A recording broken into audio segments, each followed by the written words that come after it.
আসসালামু আলাইকুম, আপনারা কেমন আছেন? আজকে দুপুরকার খাবার বানাইছি।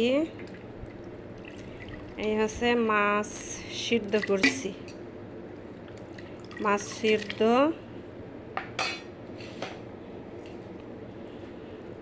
এই কাঁচা পেঁয়াজ,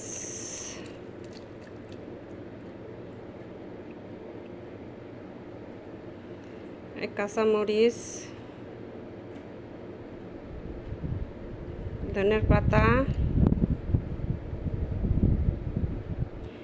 কাঁচা রসুন,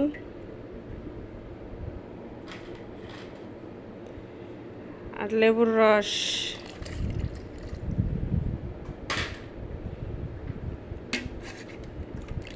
রান্না শেষ। এটি দুপুরবেলা, এটি দিয়ে ভাত খাবো ওরা। এটা রান্না বাড়ি করা শেষ, এর আর কিছু করার লাগবো না।